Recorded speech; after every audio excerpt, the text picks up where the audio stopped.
તો એ મિત્રો, તો આજે છે 25 તારીખ ને મંગળવાર, માતાજીનો વાર છે. તો આપણે વહેલા જાગીને ફ્રેશ થઈને સૌ પ્રથમ પહેલાં આપણે અગરબત્તી, પહેલાં તો માતાજીનું મંદિર સાફ કર્યું અને પછી આપણે અગરબત્તી. તો આજે વહેલા તો જાગી ગયો તો 4 વાગે, પછી વરસાદ હતો તો થોડી વાર સૂઈ ગયો, તો 5 વાગે થઈ ગયો તો એ વરસાદ જ આવતો હતો. તો જાગીને નાહીને આપણે અગરબત્તી કરીને ફ્રેશ થઈ ગયા છીએ અને વાગી ગયા છે 6. તો પહેલાં આપણે નાસ્તો કરી આવીએ, નીચે કપડાં નાખી આવીએ ધોવા, બીજું આપણું ડેઈલીનું કામ પતાવીને આપણે વાંચવા બેસી. પાછું આવવાનું 10:30 ક્લાસમાં જો વરસાદ રહી જાય તો જોતા રહેજો મારો આખો બ્લોગ, આખું મારું ડેઈલી રૂટીન જોઈજો. જય માતાજી.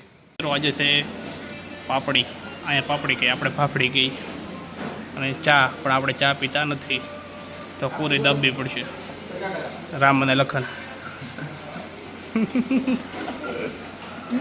મિત્રો નાસ્તો કરીને હું આવી ગયો છું.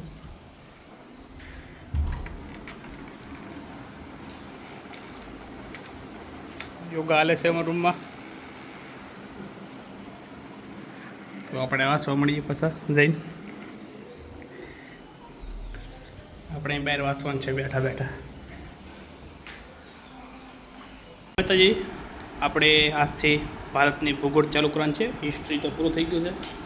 તો ટોપિક મુજબ સામાન્ય ભૂગોળમાં સૂર્યમંડળથી ચાલુ કરવાનું છે.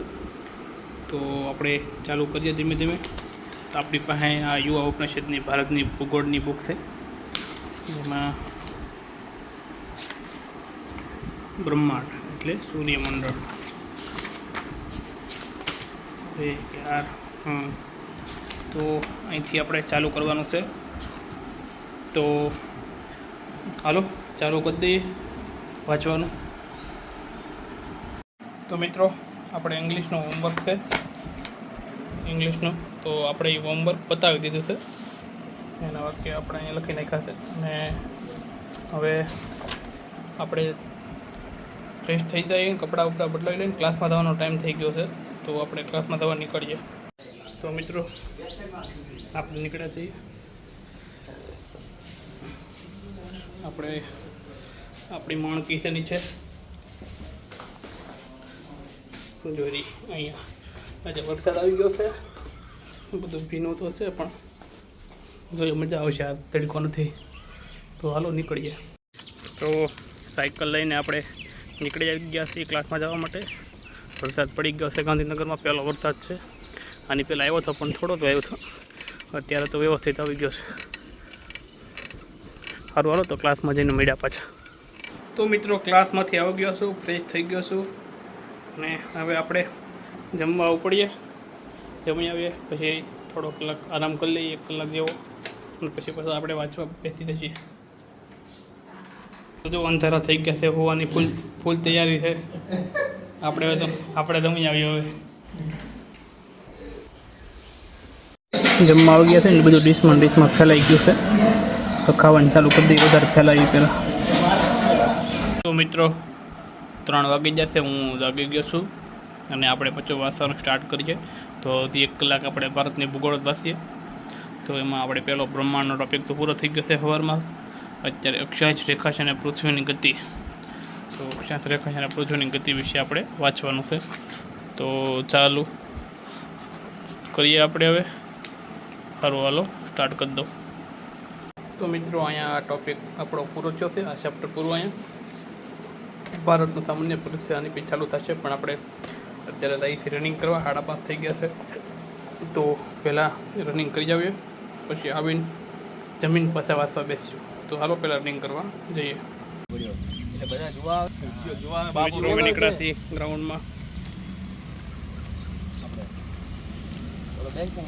જો વરસાદની ઇફેક્ટના કારણે ગ્રાઉન્ડમાં કોઈ નથી, ક્રિકેટવાળા માણસો છે ખાલી.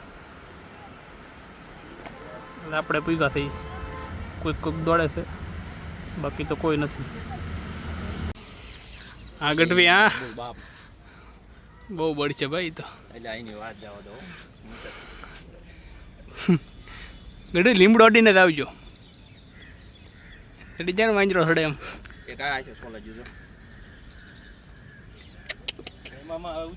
હા ઉતરો. જો ગઢીની સ્ટ્રીક જાવ ઉતરવાની. એટલે હું એમ જ ઉતરવું પણ હારું ખબર નહીં આ શું વાત. ગઢી તો માર તમારો હાથ છે ને એટલું સડી શકું. તો મિત્રો હું જમીન આવી ગયો છું. દેખાડો તો ખરા મને તો દેખાડો. હા મેં દેખાડો દેખાડો તો મારો બીજો શબ્દ ઉચ્ચારવો પડશે. દેખાડો નહીં યુપીએસસી ની એક્ઝામ દઈ ને હવે ક્યાં જેવી તેવી દઈ છે.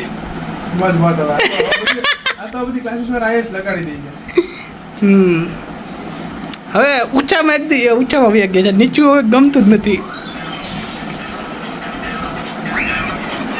હા જો એસટીઆઈ વાળા જીપીએસસી વાળા મારા રૂમમાં જીપીએસસી એસટીઆઈ ને હવે તો યુપીએસસી થઈ ગયું છે.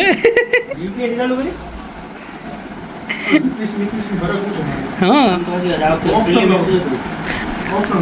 દાદા તો કોન્સ્ટેબલ ને યુપીએસસી વચ્ચે ફરક નથી રાખતા કે હસમુખ કાકા કે એમાં બંધારણ એવું લાવ્યા છે. લક્ષ્મીકાંત વાંચો વાંચી લેજો પૂરું થઈ જાય.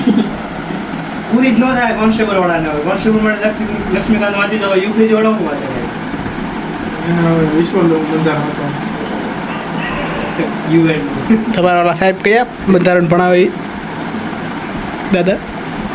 ક્યાં છે તમારા વાળા કહેતા કે આમ બોલ તમે લેક્ચર કરતા વચ્ચે ખબર 8-8 કલાક હું મારી ફરેશ વખતે અને ભાઈ બંધારણ સાહિત્ય કરવાનું હોય યુવાની બુક લે તમે પણ જોતા ને આખા દીમાં 8-8 કલાક 8-8 કલાક લેક્ચર જોતા. તો જો આપણે ઈ કોણ કોણ હતું ઈ? ચાવડા છે તારે આખો દિવસ લખે જવાનું ને વાંચે આખો દિવસ લેક્ચર જ જોવાનું. ચાવડા આવેલો આવ્યો છે એ વાળો એ જ ને મસ્ત ભણાવો. મિત્રો જમીન આવી ગયો છું, ગ્રાઉન્ડે ગયો હતો. ગ્રાઉન્ડે પાછો દવાખાને ગયો હતો કેમ કે આપણને ગ્રાઉન્ડે થોડીક તકલીફ થઈ ગઈ હતી. મતલબમાં રસ્તો ચડવા ગયો તો લપસ્યો તો હાથ ચોલાઈ ગયો આખો, એટલે ગ્રાઉન્ડે થોડીક તકલીફ થઈ એટલે દવાખાને ગયો હતો. એ હું ફોટો વચ્ચે નાખી દઈ મારો હાથ કેમ સોલાણો છે એ, એટલે વચ્ચે એ ફોટો નાખી દઈ એટલે જોઈ લેજો ને. અત્યારે આપણે બધું વાંચવાનું ચાલુ કરી દીધું છે, જમીન આવી ગયા છીએ તો વાંચવાનું બાકી ને ચાલુ કરી દઈએ તો સારું હાલો વાંચવા મળું. ભૂગોળનું કામ પતાવ્યા પછી થોડોક ટાઈમ આપણી પાસે બચ્યો હતો તો આપણે એમાં ઇંગ્લિશનું આપણું હોમવર્ક કંઈ પતાવી દીધું. એમાં હતા આપણે 40 વાક્યો બનાવવાના. હા આપણે એ વાક્યો બનાવી નાખ્યા આપણે, એટલે આપણું કામ અહીંયા પૂરું. એટલે આજનું અહીંયા પૂરું થઈ ગયું. તો હવે આપણને થઈ છે ગરમી, વાગી ગયા છે 11. આપણે 5 મિનિટમાં નાહી આવીએ અને પછી આપણે હોવાની તૈયારી કરીએ. તો મિત્રો મને ભૂલાઈ ગયું હતું બ્લોગનો એન્ડ કરતા ને અત્યારે પછી યાદ આવ્યું હું સૂઈ ગયો હતો. સુવાની મતલબમાં ત્યાં યાદ આવી ગયો અચાનક કે આપણે છેલ્લે 9 પછી વિડીયો બનાવવાનું ભૂલી ગયા. તો બધા મિત્રોનો આભાર મારો વિડીયો આખો જોવા માટે, અને તમે એમ જેણે મારી ચેનલને સબસ્ક્રાઈબ કરી છે એનો આભાર. તો આવો નવો સપોર્ટ કરતા રહેજો. જય માતાજી, જય મંગલમાં બધા મિત્રોને.